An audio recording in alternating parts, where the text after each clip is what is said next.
Hello everyone, welcome back to my channel. और आशा करता हूँ आप अच्छे होंगे और एक नए एपिसोड के साथ इस बार मैं अमेरिका के एक शहर सैन फ्रांसिस्को, जो कि अमेरिका के वेस्ट कोस्ट कैलिफोर्निया स्टेट में है, वहाँ जाने वाला हूँ। और यह मेरा सोलो ट्रिप है and over the weekend I am going to explore San Francisco. मेरी जर्नी की शुरुआत पुणे से by road Chhatrapati Shivaji Maharaj international airport Mumbai, और यहाँ से इस्तांबुल जो कि टर्की में है, वहाँ से मेरी कनेक्टिंग फ़्लाइट होगी सैन फ्रांसिस्को के लिए।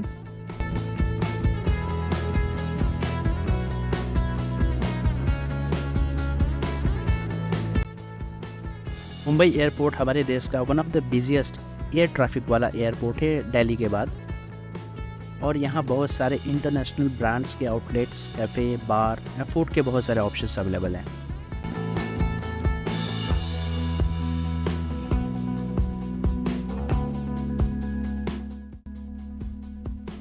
I just landed in Istanbul airport. यह 3 घंटे की फ़्लाइट थी और सिक्योरिटी चेक के बाद I had some snacks.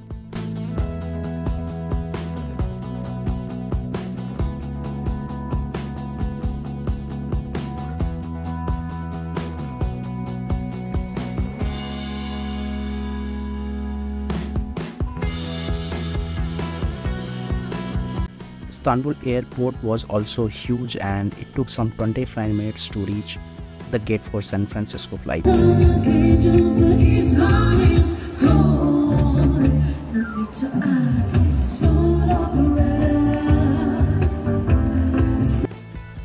Istanbul से 13 घंटे की फ़्लाइट ट्रैवल के बाद मैं पहुंच गया हूं सैन फ्रांसिस्को, और इमिग्रेशन बैगेज कलेक्शन के बाद I started to hotel in cab. Google में टेम्परेचर चेक किया तो ये 13 डिग्री सेल्सियस था, जो कि बहुत ही अच्छा वेदर है। सैन फ्रांसिस्को बेसिकली एक commercial, financial and cultural centre है नॉर्थ अमेरिका में, और wherever is possible for me I will explore it some places. I am going to stay in this hotel for next 8 days. यह hotel का view 35वें floor से है, जहाँ से बे एरिया भी दिख रहा है। It is so amazing.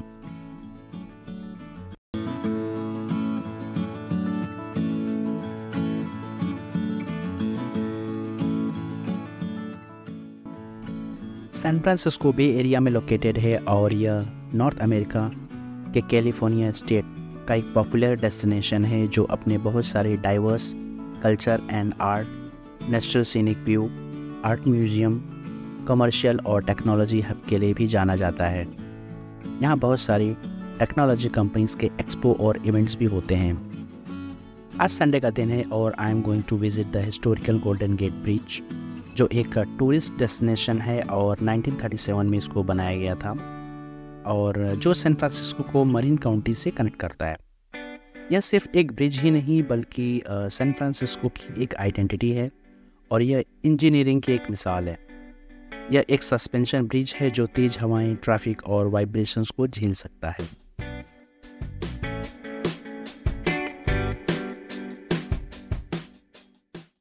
वैसे तो मैंने बॉलीवुड मूवी में इसको देखा था, बट पर्सनली इसको देखने का एक अलग ही एक्सपीरियंस है।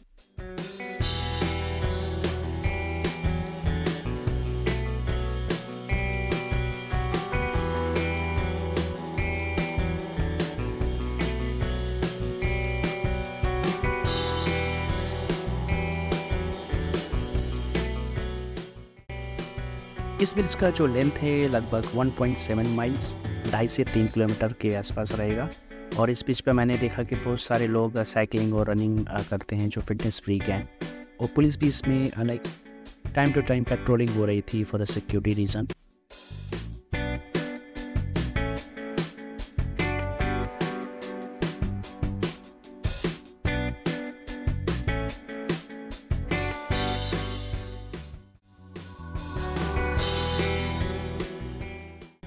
मैंने भी बाय वॉक इस ब्रिज को क्रॉस किया, उस तरफ गया और वापस आया। लगभग 2 से 3 घंटे का समय इसमें लगा मुझे। हालांकि एक्सपीरियंस बहुत अच्छा रहा, और ब्रिज के ऊपर बहुत तेज़ हवाएं चल रही थी और टेम्परेचर कुछ 15 डिग्री सेल्सियस था। It was really nice walking on this bridge.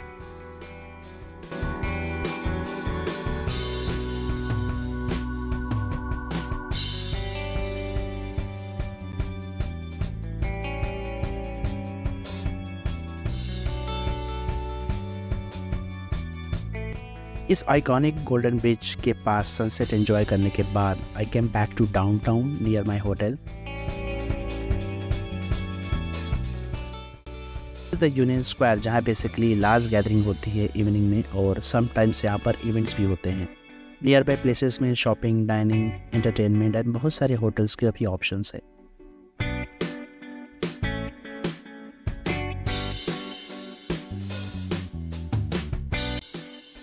Next day मैं वापस यूनियन स्क्वायर के पास आया और मुझे करना था आइकॉनिक केबल कार का राइड, जो बेसिकली डाउनटाउन से बे एरिया फिशरमैन रॉक को कनेक्ट करता है, और यह ट्रांसपोर्टेशन के साथ साथ सैन फ्रांसिस्को का एक सिंबल ऑफ हेरिटेज भी है। केबल कार का डायरेक्शन चेंज करने का एक यूनिक ही तरीका है। बेसिकली पूरे केबल कार को 180 डिग्री घुमा दिया जाता है वापस बे एरिया जाने के लिए।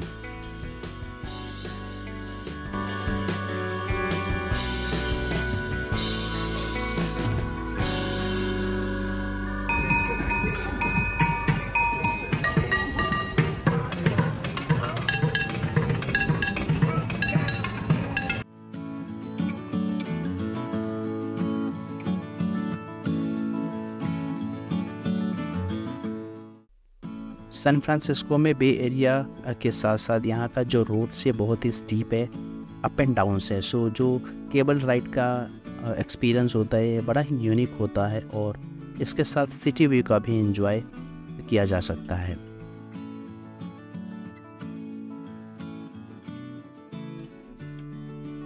जो राइड्स होती है बेसिकली 15 से 20 मिनट्स की होती है, और इसके लिए वेट टाइम है लाइक आपको हाफ आवर से 1 आवर तक वेट करना पड़ता है।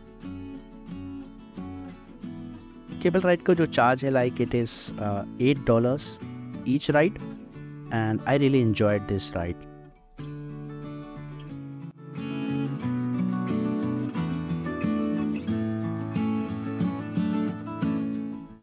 अभी मैं हूँ फिशरमैन रॉक, जहाँ वाटर फ्रंट है और फ्रेश सी फूड मार्केट है।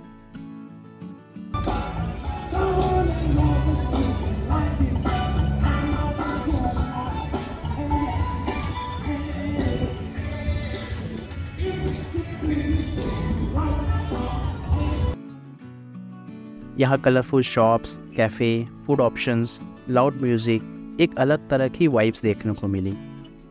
फिशरमैन रॉक के सेंट्रल में यूएस नेवी का एक सबमरीन म्यूज़ियम भी था जहाँ मैंने विज़िट किया, और यहाँ फ़ोटोग्राफी अलाउड नहीं था। Welcome to pier 39, San Francisco का प्रीमियर वाटरफ्रंट डेस्टिनेशन है।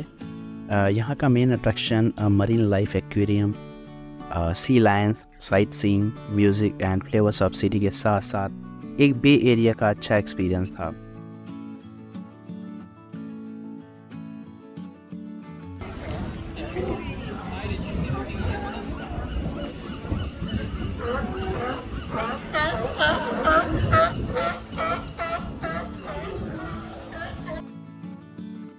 ये बेसिकली सी लायंस है जो बे एरिया में पाए जाते हैं, और इनका वॉइस लिटरली बहुत ही अनोइंग था।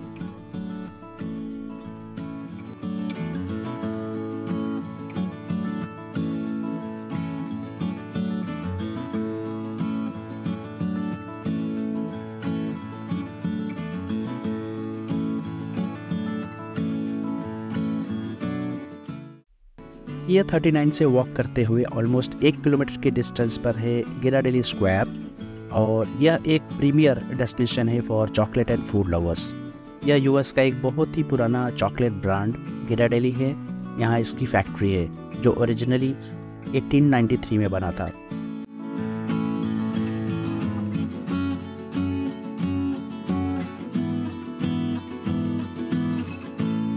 और यहाँ ट्रेडिशनल तरीके से चॉकलेट्स कैसे बनाते हैं और उसकी प्रोसेसिंग कैसे होती है, यहाँ विजिटर लाइव देख सकते हैं।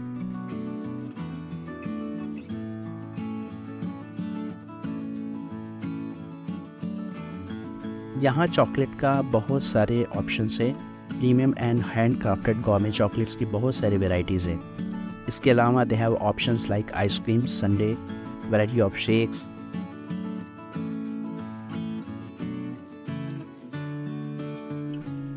I enjoyed this banana split sundae and it was delicious. Bay area enjoy करने के बाद डाउनटाउन जाते समय ऑन द वे यहाँ एक लोम्बार्ड स्ट्रीट है जो विजिटर्स के लिए खास अट्रैक्शन है। बेसिकली ये रोड जो है वो 8 हेयर पिंस वाले टर्न्स वाला रोड है and I took this time lapse video, hope you like it.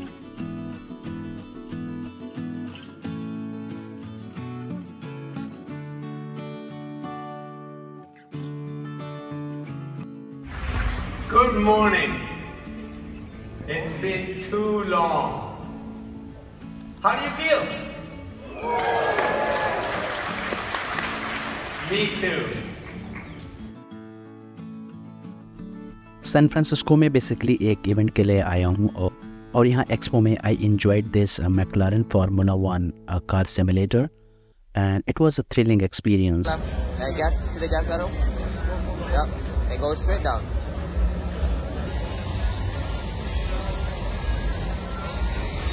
Alright, go slow. It's like a wavy left, right, corners. इस इवेंट में ओपन एरिया में lunch, live music and meeting with other attendants from all over the world was really memorable.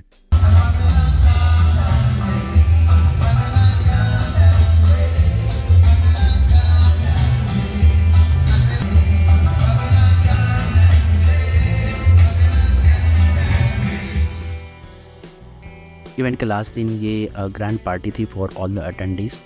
यहाँ का जो music and DJ का performance that was world class and मुझे music को mute करना पड़ा due to some copyrights issue from YouTube.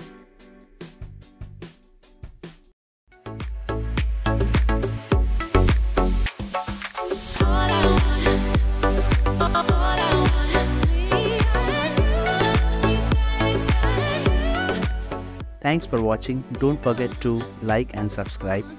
You can share your suggestions in comment.